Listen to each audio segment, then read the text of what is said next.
오늘이 광복절, 하나님께서 우리 민족 독자적으로 자유롭게 살 수 있도록 해방시켜 주신 날입니다.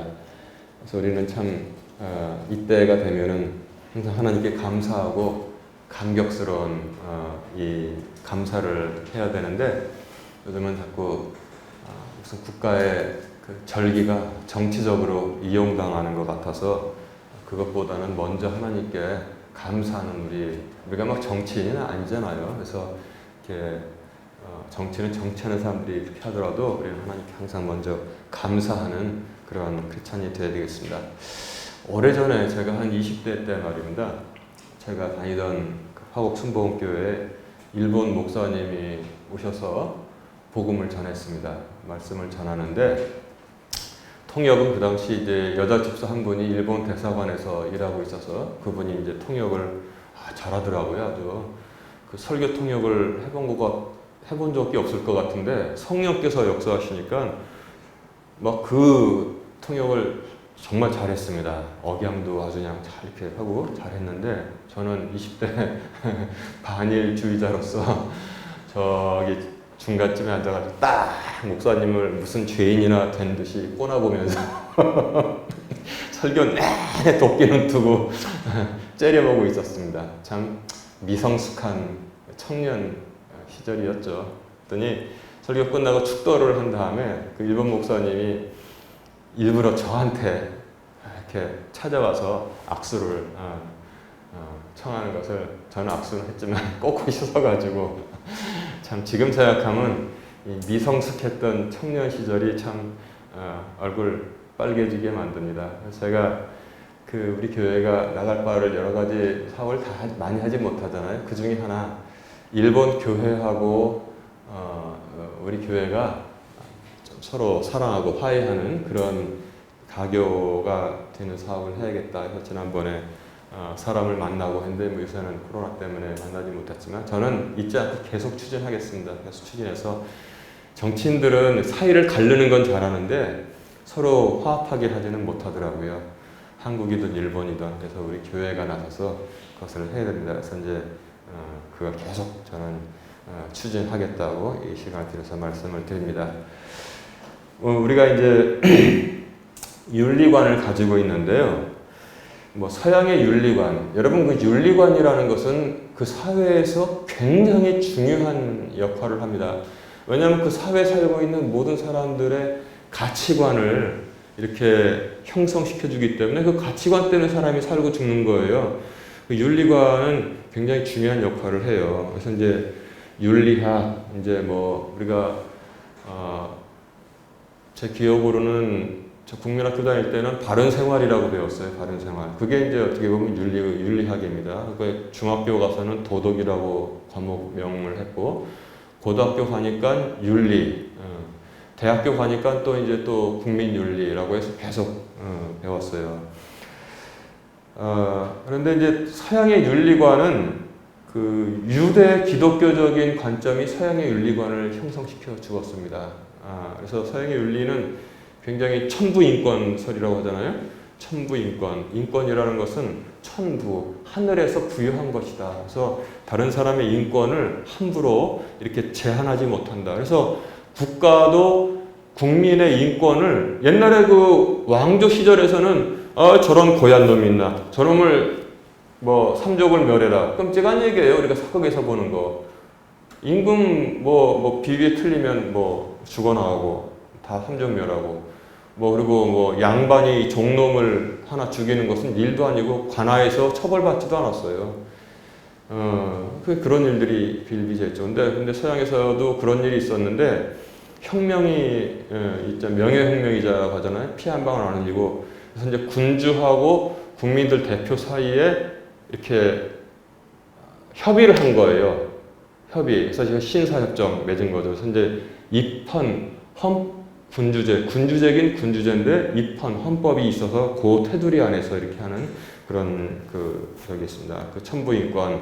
그래서 이제 서양의 윤리관, 그리고 이제 근본적으로는 개인적인 삶에 있어서도 이웃과 바르게 잘 지내야 한다. 예의를 지켜야 한다. 그리고 제가 학교에서 배운 우리 교과서에 그게 실려 있었어요. 사람을 대하는데 그 사람을 목적으로 대해야지 사람을 수단으로 대하면 안 된다. 제가 고등학교 때 교과서에 실려 있던 말을 잘 기억합니다. 그래서 저는 사람을 가급적 목적으로 대하려고 해요. 수단으로 대하지 않습니다. 그래서 제가 여러분 아시는 것처럼 많은 어려운 일 겪었잖아요.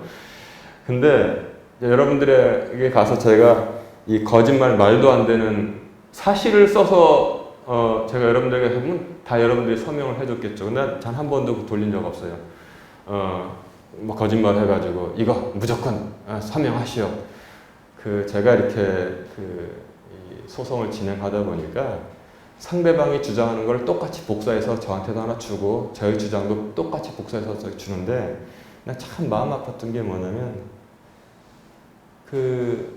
교인들을 동원해서 거짓말 주장에다 서명을 다 받아가지고 잘 내더라고요. 아주 일주일에 하나씩 받는 것 같아요. 그러니까 그 생각이 났어요. 사람은 얼마나 무시하고 속으로 수단으로 대하면은 무조건 써 이거 돌려 그러면 찍소리 못하고 그래서 서명을 자기 이름 석자한다 부모님이 지어주신 건데 그거 서명 받아가지고 가져오는 거예요. 근데 그게 강력한 위력을 참 발휘하긴 합니다. 멍청한 판사가 하나 앉아 있으면. 근데 저는 여러분들한테 가서 제가 이거 좀 나도 같이 맞대응하기 위해서 이거 낸 적이 없습니다. 뭐 서명해달라 부탁한 적이 없잖아요. 왜냐면 사람을 그거는 수단으로 대하는 거예요. 니들은 내가 무조건 해! 생각할 거 없어! 해! 이런 식으로 사람을 대하면은 정말 그거는 잘못된 윤리관을 가지고 있는 거예요. 제가 비록 그때 약소했지만 사람은 목적으로 대해야지 사람을 수단으로 이용해 먹는 게 아니다. 분명한 그건 뭐 대단한 차원이 아니에요. 고등학교 때 배운 고등학교 때. 응? 윤리 시간에 선생님이 그러시더라고요. 사람을 목적으로 대해야지 수단으로 대하면 안 된다. 동양에서는 윤리관이 그렇게 없었냐? 동양도 비슷해요. 권선징악입니다. 또 이렇게 귀결되면 선한 일을 하면은 복을 받고 또 악행을 하면은 하늘의 천벌을 받는 것이다. 이렇게 이제 우리가 다 가지고 살기 때문에 사회가 온전하게 되는 거죠. 그런데 현실을 살면서 누가 선행을 하면은 복을 받고 악을 행하면은 천벌을 받는다는 사실을 100% 그대로 된다고 생각하고 사는 사람이 있습니까? 현실에? 그거 사실은 그렇게 피부에 와닿지가 않는단 말이에요. 이게 문제라는 겁니다. 이게. 그래서 저도 몇 년 전에 기억이 납니다. 1년에 한 번씩 제가 이제 진단을 받으러 가야 되잖아요. 그래서 이제 어머니 집에 올라가서 산 위에 있기 때문에 그 앞에 수도 배수장이 있었는데 넓은 아주 이 잔디밭이 있었어요. 저녁 먹고 수도 배수장에 나와서 이렇게 산책을 하면서 철책 너머로 저 아래 동네들을 바라보니까 옛날에 다니던 학교들도 보이고 친구들하고 놀던 곳도 보이고 친구들하고 자주 올라갔던 나지막한 산은 다 깎았더라고요. 그 비행기 이렇게 김포공항 착륙하는데 걸림돌 된다고 해서 옛날엔 그 빨간 등을 번쩍번쩍 켜놨는데 그래도 이제 부담스럽다고 해서 산을 다 깎아버리고 변했어요. 10년이면 강산도 변하고. 문득 가만히 생각하니까 참 울적한 마음이 들었습니다. 몸은 약해져서 간당간당 1년에 또 의사가 또 사진을 찍어보고 변화가 없는 것 같습니다. 내려가십시오. 그러면 다 감지덕지 해서 내려오게 되었고 그 수많은 어려움과 풍랑을 지나오느라고 참 가정의 살림은 참 만신창이가 되었고 저녁마다 앉아서 하는 일은 뭐냐면 애들이 중학교 때부터 고등학교 아무것도 신경 안 쓰고 거짓말 저번에는 읽으면서 그거를 몇 년을 했어요. 그래서 제가 얼마나 울적했는지 꿋꿋하게 나가다가 이상하게 어느 순간에 갑자기 막 우울하고 울적한 마음이 막 들어요. 왜냐면 또 이제 친구들하고 비교할 때 이렇게 되더라고요. 조심해야 되겠죠, 그런 거는. 친구들만 만나가지고 반갑다고 하지만 얘들은 아무런 풍랑 없이 당연한 듯 살아가는 것 같고 또 목회를 하는 친구를 봐도 그런 일을 당한 친구는 진짜 없는 것 같고. 그래서 제가 너무나 우울하고 슬퍼서 집사람한테 전화를 했습니다. 아, 내가 지금 인생을 어떻게 살고 있는지 모르겠어. 그랬더니 왜 그래? 그래서 내 젊은 날이 이렇게 다 지나가 버리고 있네. 무슨 이제 얘기를 하는지 감을 진짜 잡았죠. 그래서 주일 아빠, 당신은 지금 전쟁을 치르고 있잖아. 그러니까 그런 거 다 그런 줄. 아니, 전쟁도 전쟁 나름이지. 옛날에 패트는 말이야, 롬멜하고 싸우면서도 롬멜을 존경했다고, 또 롬멜은 패튼을 존경하고 몽고메리를 존경하고 서로 적장이지만 존경하는 그런 멋진 싸움을 싸우고 승부를 걸고 어떻게 존재를 쓰는지 서로 감탄하고 존중하면서 그런 싸움을 싸우는데, 나는 지금 개싸움을 하고 있다고. 진흙탕에 빠져가지고 어떤 장로님 옛날에 저한테도 그러면, 목사님은 덫에 걸린 것 같아요. 그 말이 지금도 기억나요. 진흙탕에 빠져도 개싸움을 하면서 젊은 시절을 다 보내고 있다고. 아무런 의미가 없는 것 같아. 나라고 뭐 젊은 시절을 정말 멋지게 보람있게 이렇게 보내고 싶지 않겠어? 참 너무나 마음이 우울해가지고 이러고 있었는데, 집사람이 한마디로 저를 딱 정리해 줬습니다. 그때 보면 참 진짜 지혜로운 것 같아요. 다른 때는 안 그런 것 같은데 그때는, 전하 아빠, 당신은 지금 패튼도 롬멜도 몽고메리도 싸워보지 못한 상대, 눈에 보이지 아니하는 그 악한 존재, 교회 안에 막 자리 잡고 있어 수많은 목사들을 괴롭히고 목회를 해방하고 교회가 성장하지 못하도록 꽉 잡고 있던 그 마귀와 싸우는 거야. 그런 아주 지금 귀한 일을 당신이 하고 있는 거지, 지금 초라하다고 생각하면 안 돼. 그러더라고요. 그러니까 제가 그 말 듣고 귀가 번쩍해서, 정말이야? 당신 그렇게 생각해? 당신 지금 아주 속된 말로 고생하는데 그렇게 생각해? 그럼. 그래도 하나님께서 당신이 그것도 쓸만하니까 그쪽으로, 그래서 이제 이번에 아주 그냥 그 뿌리를 뽑아서 다시는 그러지 못하게 그렇게 하시는 중이라고 나는 믿는다고. 그러니까 집사람이 그렇게 말하니까 마음이 정돈이 되더라고요. 그래? 그렇게 생각하지? 그럼. 그래서 제가 그때 딱 생각했어요. 그렇지. 나는 지금 진흙탕에서 개싸움을 해도 이거는 영적으로 의미가 있고, 나로서 끝이 되면 정말 나는 의미가 있다. 이런 생각을 하게 된 거예요. 사람이 그 순간에 나락으로 떨어졌다가 보람 있는 지금 그래도 일을 하고 있다고 확 바뀌더라고요. 이게 바로 이 영적인 말씀의 능력이라고 저는 체험을 했습니다. 이거다. 사람을 바꾸는 거. 교회에서 여러분들 맞아, 음식을 잘해가지고 먹인다고 해서 여러분들이 몇 시간 소화 지나면 다 똑같이 배고파지죠. 한 4시간? 이렇게 배고파지잖아요. 근데 이거 몇 년 전의 일이에요. 말씀으로 사람을 변화시킨다는 것은, 집사람 저한테 설교하지 않았지만 바로 그런 것입니다. 그런 것. 오죽하면 저 자신이 그때 아주 심령이 그냥 나락으로 떨어져가지고 내가 지금 젊은 날을 어떻게 보내는지 내가 모르겠어. 지금쯤 비행기도 띄워서 내가 지금 다른 젊은 목사들 교육시키고 파탄일기 막 보내고 나도 왔다 갔다 하고, 막 어린이집은 막 번성해서 매 터지고, 그 다음에 그 앞에 사는 땅에다가는 이 발달장애 아동센터만 들어가지고 전남의 모든 어려운 가정에 발달장애 아동 애들 막 집에서 막 가정의 문제를 해결시키고 이러고 있어야 되는데 내가 지금 이게 뭐냐고. 그러다가 아니라고, 하나님은 플랜 다 있다고. 그래서 제가 마음이 변화가 됐습니다. 그때. 우리가 예배에 온다는 것은 바로 이렇게 되기 위해서 오는 것입니다. 아멘. 교회에서 해줄 수 있는 것은 이것이라는 것입니다. 가장 소중한 것을 하나님 말씀이 주고 있습니다. 그러니까 무의미하고 허무하다고 생각했던 것이 갑자기 바뀌어서 아니다. 그렇지. 꿋꿋이 나가자. 그렇게 사람을 바꾸는 데는 오랜 시간이 걸리지 않았습니다.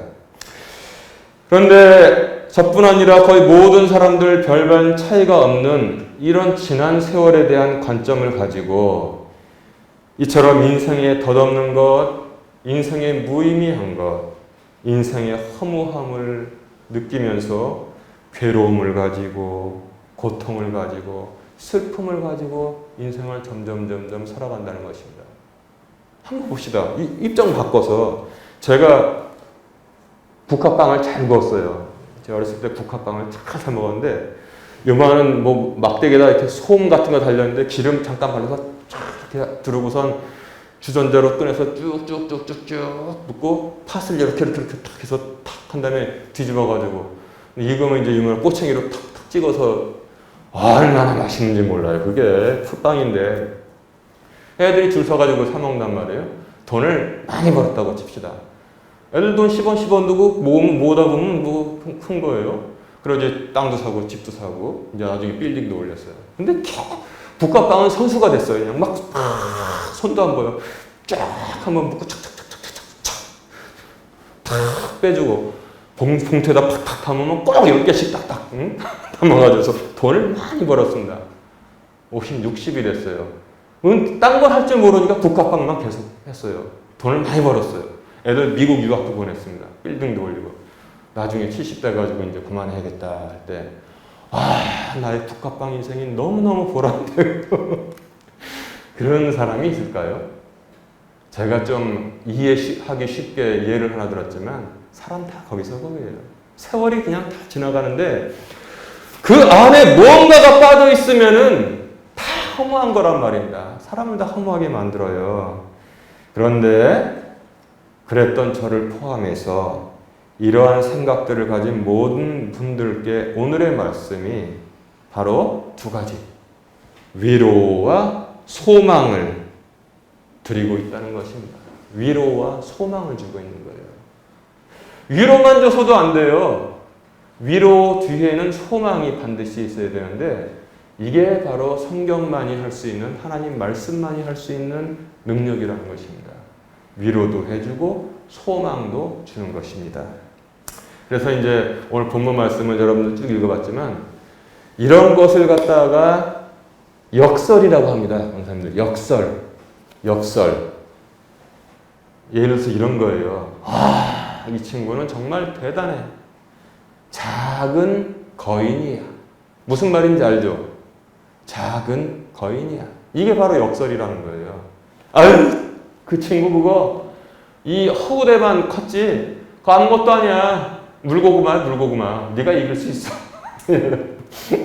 싸움 붙이면서 국민학교 때 그러잖아요. 막 못된 놈들 친구 막 싸움 붙이면서 네가 이길 수 있어. 이쪽 가서 허우대만 컸지 물고구마야. 그것도 역설입니다. 근데 오늘 제가 역설이란 걸 설명드렸는데 오늘 말씀이 그렇게 역설의 하나님의 진리를 가지고 우리에게 위로하고 소망을 준다는 거예요. 누구에게 위로를 주느냐? 인생 덧없이 다 지금 보내고 있다. 허무가 점점 이 속에 주유소 가서 꽉 꽂아가지고 기름 넣는 것처럼 허무감이 한탄이 쭉 쌓여가는 모든 인생들에게 오늘의 말씀이 얼마나 큰 위로와 소망을 주는지 모릅니다. 오늘 7절 보니까 우리가 이 보배를 질그릇 안에 가지고 있나니 보배를 질그릇 안에 가지고 있다고 했어요.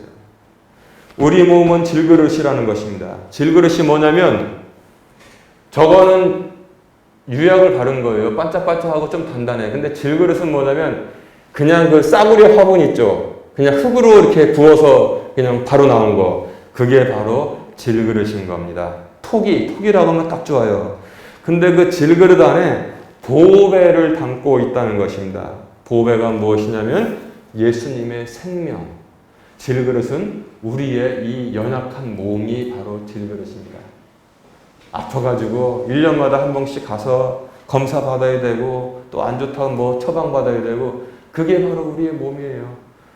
우리 권사님들하고도 오늘 뭐 이렇게 차 타고 오면서 얘기를 했지만 다 질그릇. 저도 질그릇, 권사님들도 질그릇, 장로님들도 다 질그릇이에요. 지금 질그릇 아니라고 생각하는 우리 친구들은 저기 젊은 친구들하고 저 젊은 집사 빼놓고는 다 나이 50, 60 돼가면 다 질그릇이 돼가는 거예요. 허무하죠. 쉽게 깨집니다. 그런데 그 안에 보배를 담고 있는 이유가 뭐냐면 이것은 뛰어난 권능이 하나님에게서 나며 우리에게서 나지 아니하게 함이라 그랬습니다. 그래서도 왜 그렇게 옛날에 그 설교를 들으면 있잖아요. 그 목사님들 설교를 들으면 왜 이렇게 아픈 사람들이 많은지 몰라. 나는 죽을 고비를 넘겨서 하나님의 부르심을 받아 이렇게 복음을 전하게 되었습니다. 죽을 고비 꼴딱 넘겨서 복음 전하는 사람. 나는 사업에 완전 실패해서 인생의 밑바닥으로 갔을 때 하나님을 만나서 내 과거 인생을 회개하고 복음을 전하게 되었습니다. 저 사람이 밑바닥 들어갔다 나온 사람. 다 사연이 많아요. 그게 뭐냐면은 저는 지금까지 물론 있겠죠. 물론 있어요. 그런데 그냥 잘 나가서 해서 그냥 어마어마한 사람이 돼서 목사가 됐다는 사람은 아직은 보지 못한 것 같아요. 이렇게 우여곡절이 많고 약하고 죽을 고비를 넘기고 들락달락하고 그렇게 돼서 복음을 전하는데 이유가 무엇이냐면 이것은 뛰어난 권능이 하나님에게서부터 나며 우리에게서 나지 아니하게 하려 함이라. 이 말씀이 중요하다는 것입니다. 여러분, 우리가 무슨 일을 하든지 큰 일을 하게 되면 그것이 하나님으로부터 말미암은 것인 것을 알리는 사람이 진짜 하나님을 사랑하는 사람인 거예요. 근데 우리 마음에는 교만과 그 다음에 과욕이 있어서 항상 뭐냐면 자기가 잘 되면은 자기 자신을 자꾸 내세우려고 그러는 거예요. 그럴 때 하나님의 빛은 저 뒤로 사라지게 됩니다. 이것은 하나님께 결코 영광이 되지 않습니다. 그 사람은 이 땅에서 받을 상급을 다 받은 사람이 불쌍한 사람이 되게 되는 것입니다. 자기가 열심히 노력을 해서 크게 이루었다 할지라도 자기의 빛을 점점 낮추고 하나님의 영광을 드러내는 사람이 있으면 그 사람은 진짜 이 땅에서도 없고 하늘 영광도 같이 예비되어 있던 지혜로운 사람인 줄 믿으시기 바랍니다. 그렇게 해야 되는 거예요. 그렇게 돼야 되는 거예요. 가끔가다 연예인 중에서 믿음이 좋은 사람들 있어요. 그래서 수상을 한 다음에 이거 수상 소감을 말씀해 주시죠. 그러면은 이 모든 영광을 나를 지금까지 인도해 주신 하나님께 다 바칩니다. 너무너무 멋있게 보이잖아요. 너무너무 멋있게 보여요. 여러분도 유튜브라는 거 이렇게 프로 있잖아요. 거기서 대만의 가장 유명한 배우가 하나님께 영광 돌린 걸 찾을 수 있어요. 대만의 그런 아주 훌륭한 남자 배우라고 하는데 대종상 그거 받으니까 수상소감 묻으니까 나는 수상소감 따로 할 거 없습니다. 밑에 자막이 나오니까 제가 알아듣죠. 난 이 자리에서 주님 가르쳐 주신 기도를 한번 올리겠습니다. 하늘에 계신 우리 아버지여, 이름이 거룩히 여김을 받으시오며. 그 기도를 쭉 외웠습니다. 그랬더니 거기에 있는 모든 사람들이 많이 들어봤겠잖아요. 숨을 죽이고 다 잠잠하게 되었습니다. 하나님께 영광을 냈습니다. 그러니까 얼마나 많은 박수가 터져 나오는지 그 동영상 있어요. 찾아서 한번 보세요. 보는 것만으로도 감동이 됩니다. 근데 아주 그 소인배들이 있어요. 조금만 되면은 꼭 자기가 무슨 오락실 가면은 두더지 튀어나오듯이 막 방망이로 쳐도 그냥 톡톡 튀어나오듯이 튀어나와서 잘난 체를 하고 세상에서 하는 건 그렇다. 교회에서도 자기를 그게 참 진짜 왜 이렇게 약해서 그래. 여기에 믿음이 약해. 좀 밑으로 들어가면 안 되나? 꼭 자꾸 튀어나와가지고 그런단 말이에요. 오죽하면은 새 침례 요한이 그랬지 않습니까? 요단 가까이서 죄인들에게 침례를 주다가도 예수님께서 지나가시니까 저 사람을 보라. 저는 흥하여야 하겠고 나는 점점 쇠하여야 하겠다. 이렇게 말했다는 것입니다. 이게 우리의 본본을 가장 잘 나타내주는 말씀이라고 저는 생각합니다. 그리스도는 흥하여야 하겠고 그의 영향력은 점점 커져야 하겠고 우리들의 영향력은 점점 가리워져야만 하겠다. 아멘? 그렇게 돼야지만 온전한 것이 된다고 했습니다. 그래서 하나님께서 우리 질그릇인 육체에다가 예수의 생명을 담아준 것은 이것은 뛰어난 권능이 하나님에게서 나며 우리에게서 나지 아니하게 함이라. 그렇구나. 이걸 잘 알아야 돼요. 여러분, 역사적으로 구체적인 예가 있어요. 그리스도의 복음이 이 토기에서 튀어나온다는 것입니다. 사사기 7장 20절에 보면은 기드온이 미디안 대군을 격파하기 위해서 300명만 가지고 뭘 준비했어요? 이 토기에다가 질그릇에다가 등불을 다 담고 밤에 100명씩 나눠서 다 기어갔습니다. 그리고 질그릇을 내가 뭐 소리를 지르면 다 깨라 그랬어요. 그래서 와 소리를 지르니까 전부 다 가지고 있던 이 질그릇 항아리를 갖다가 다 깨버렸어요. 그랬더니 뭐가 나왔을까 하면서 빛이 쫙 비치게 되었습니다. 그랬더니 하나님의 권능이 역사하시니까 어떻게 됐습니까?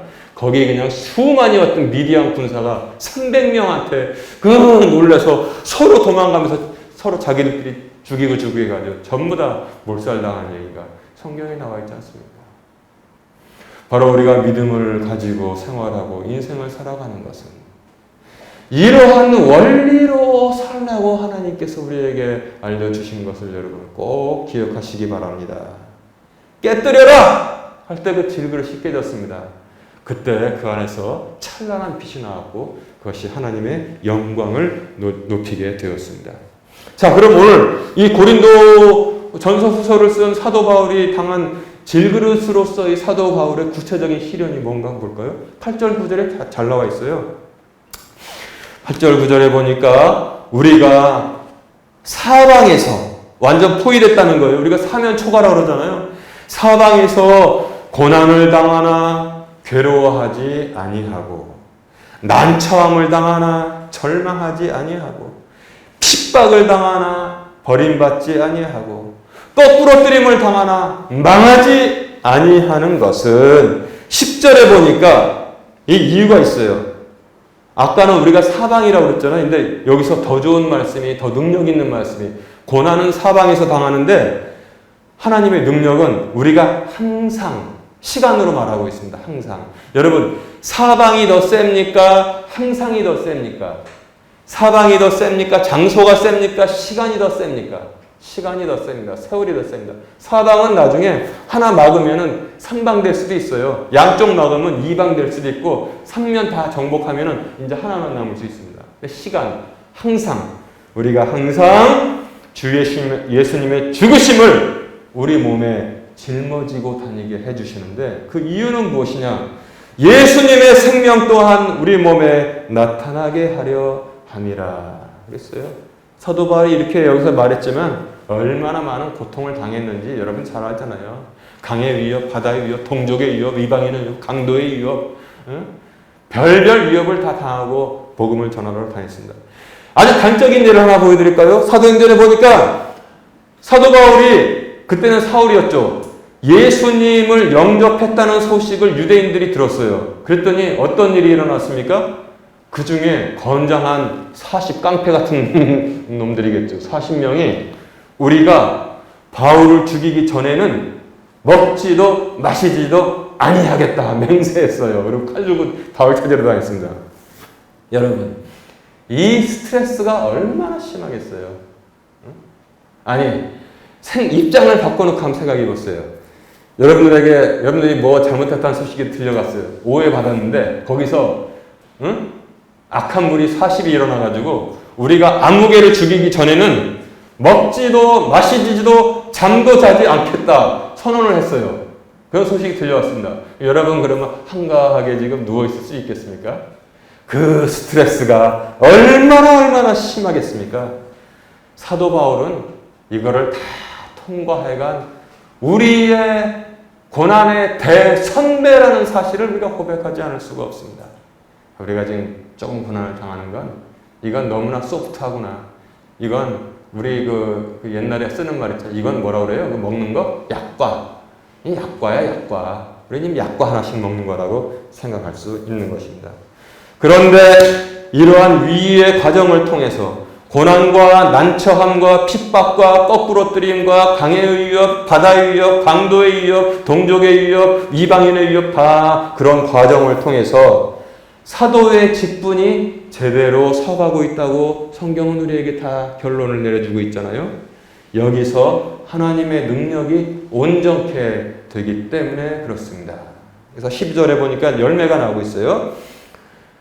그 열매는 무엇이냐? 12절에 이처럼 사망은 우리 안에서 일하고 생명은 너희 안에서 일하느니라 그랬어요. 이게 바로 열매예요.